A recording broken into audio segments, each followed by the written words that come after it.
If you want to remove a payment method from your Deezer account, follow these straightforward steps.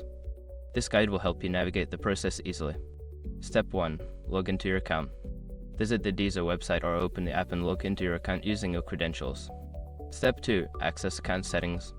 Once logged in, go to your account settings. You can usually find this option by clicking on your profile picture or username in the top right corner. Step 3. Navigate to payment information. In the account settings menu, look for a section labeled payment or billing. Click on it to view your current payment methods. Step 4. Select the payment method to remove. Find the payment method you wish to remove. There should be an option next to it to edit or delete the payment information. Step 5. Confirm removal. After selecting the option to remove the payment method, you may be prompted to confirm your choice. Follow the on-screen instructions to finalize the removal. By following these steps, you can successfully remove a payment method from your Deezer account. If you encounter any issues, consider reaching out to Deezer's customer support for assistance.